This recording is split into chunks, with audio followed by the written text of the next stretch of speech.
Hello everyone, welcome back to Football Now, a YouTube channel where we ordinarily run you through the latest round of Premier League fixtures, give you our own predictions and talk you through the better odds. As you can see, today is a one-off, maybe topical video in reaction to Sheffield United sacking Paul Heckingbottom following their 5-0 away defeat to relegation rivals Burnley on Saturday, a devastating defeat that now leaves them at the bottom of the Premier League table. Former manager Chris Wilder has returned to the club. His boyhood club. He initially brought the Blades up to the Premier League a couple of years ago. I think he succeeded in the top half, finishing his first season before he was sacked in the second season, and they did go down. I'm joined by Connor, as you can see on screen. Connor, before we get into all of this, how are you doing? Yeah, very well. Thank you, Fred. Very well. Well, good. What was your... Before we get onto the sacking as well, I think we spoke last week when we previewed the game between Sheffield United and Burnley that a loss, or if someone was to lose and it wasn't to be a draw, it would be devastating for the losing manager in terms of their future at the club. I think we expected it to be a very tight game. I certainly didn't see a 5-0 Burnley result coming. I know Sheffield United had a player sent off as well. But what was your reaction, first of all, to the defeat before we get into the managerial change? I mean, it's always hard to judge a team when they do lose a man, but they're already 2-0 down before that, and it was very unlikely that they were going to come back from that. I mean, I think it was a real watershed moment for the three teams down there in the relegation zone. Sheffield, we've spoken about it this season. They really have struggled. They've been a bit unlucky in a few matches. But these are the games that you have to not lose. And I think that's what we said in our predictions. You have to not lose.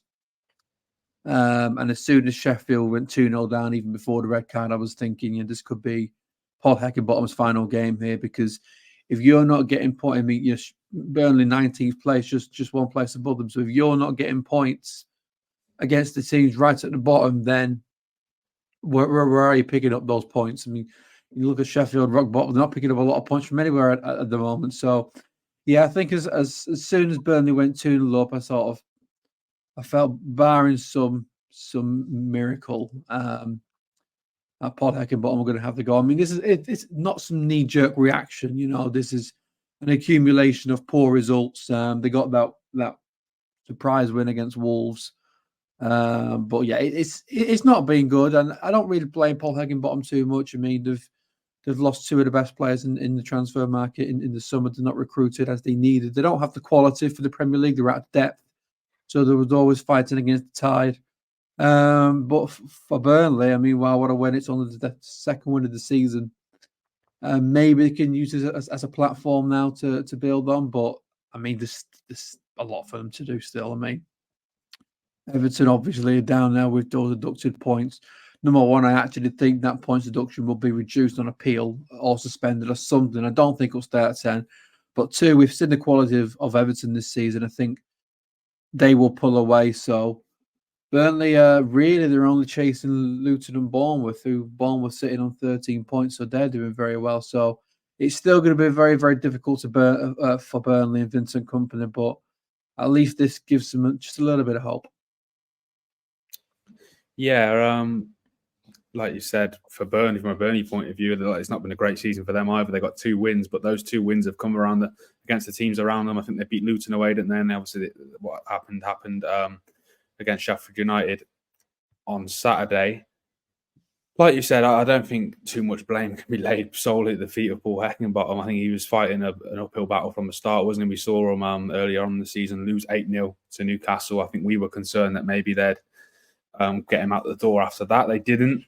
Credits from they didn't. They held their nerve rather, and they gave him the chance to turn it around. And there was that little spell, wasn't there, when they, like you said, they beat Wolves at home, surprise, and then they go and get a point away at Brighton, another good result. And you think, oh, maybe things are starting to change for Sheffield United, and then this happens. I think once you're losing, not just losing to relegation rivals, but you're losing by that margin. I think it makes sense now, and perhaps there's a thinking we're entering that busy Christmas period, which can be so pivotal at both ends of the table.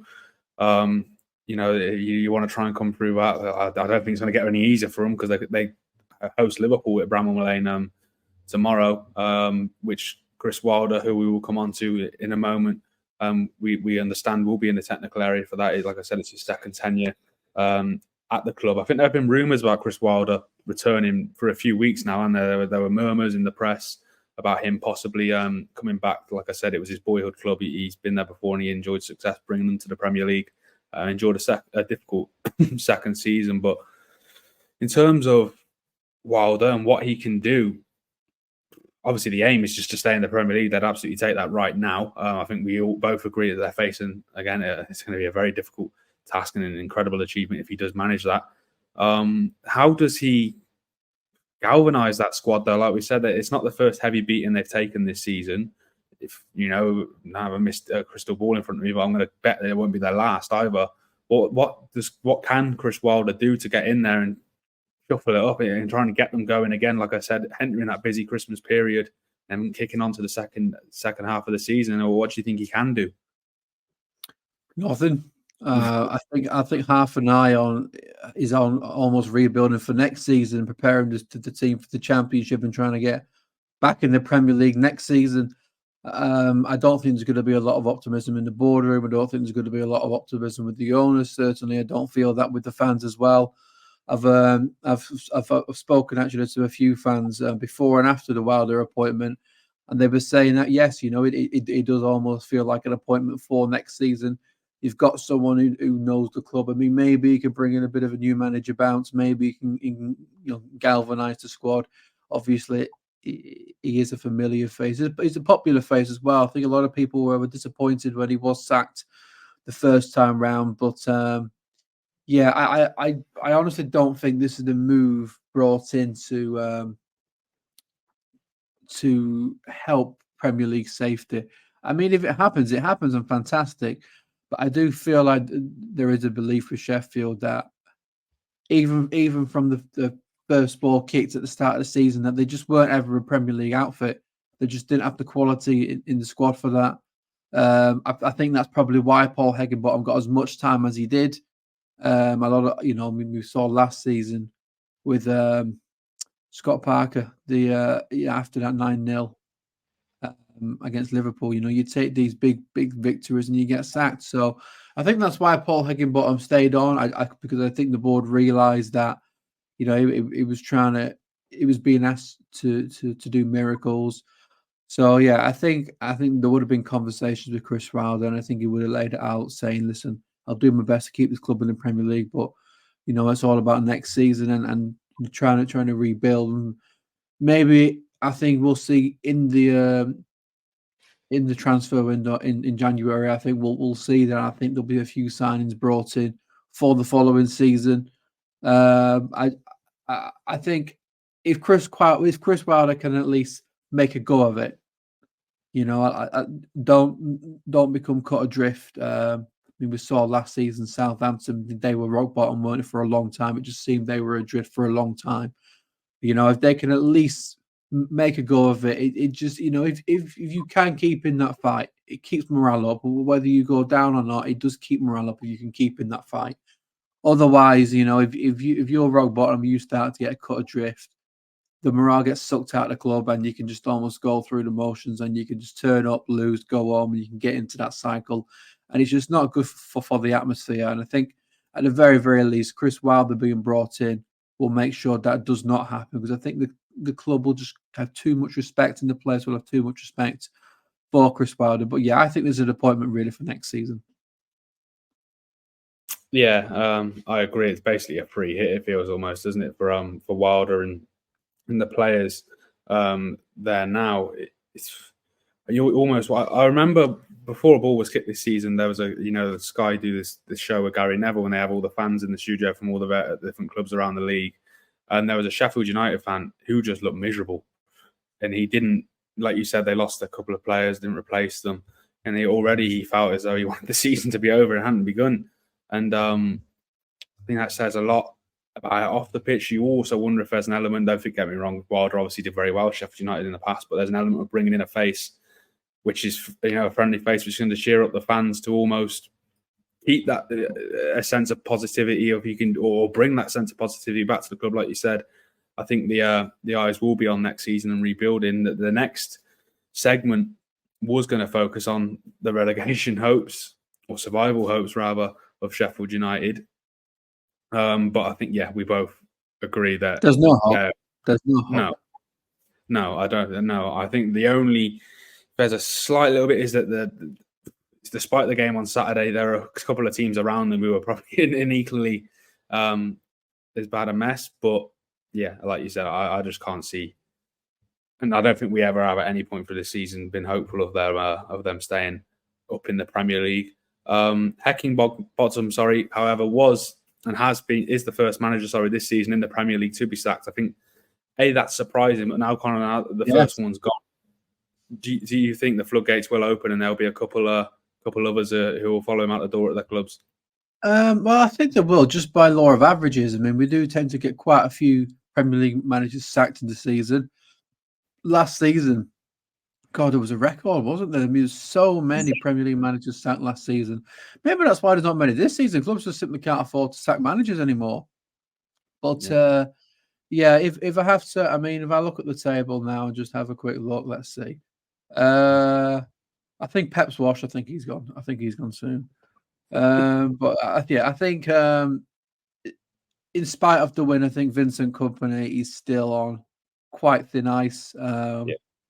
Because I do believe they can do something different. I don't believe they're a lost cause, but I don't think Vincent Kompany is adapting to the Premier League. I was a bit worried about that before the start of the season, that he wouldn't do that. And I think maybe a more pragmatic manager might be brought in. But I think a lot of these decisions will come after the Christmas period. God knows what's going to go on at Manchester United. I don't think Erik ten Hag is the man for the job. I think he's out of his depth, to be quite honest with you. I don't think he can handle the football on the pitch, and I don't think he can handle everything going off the pitch. I don't think he's got that aura about him that you need at a top club. So he could go, especially if they finish rock bottom in the Champions League and not even make Europa League. Steve Cooper has been there the longest at Nottingham Forest under the current ownership, but 13 points after 14 games. He will be disappointed. That he will be concerned for his position. Managers don't really stay long under the ownership of Nottingham Forest, so Steve Cooper's done well to stay there as long as he has. Obviously, brought them to the Premier League, but yeah, I think he could be one where if results don't turn around pretty quickly, then we could see a change there. I think Rob Edwards at Luton, I think he's got a pretty safe job, really, because I think everyone recognises how difficult it is for Luton to compete in the Premier League, and then they're not in the relegation zone. Yes, Everton got points deducted, but at the moment they're sitting in safety. So I think it's been a decent season for Luton this season, and they've surpassed my expectations.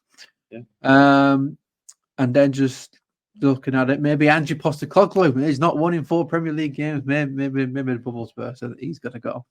But yeah, certainly, I think there's a few managers where after that Christmas period, I think that is the pivotal part of the season, and we could see a few managers leaving and being brought in, and the merry-go-round begins. Yeah, I agree. I think, like we've mentioned, how important that Christmas period can be. A lot of games packed into a short amount of time. If you don't come through it, you can lead to almost a panic upstairs. I think, right, we need to change this now to give us the best chance in the second half of the season. Otherwise, we might not.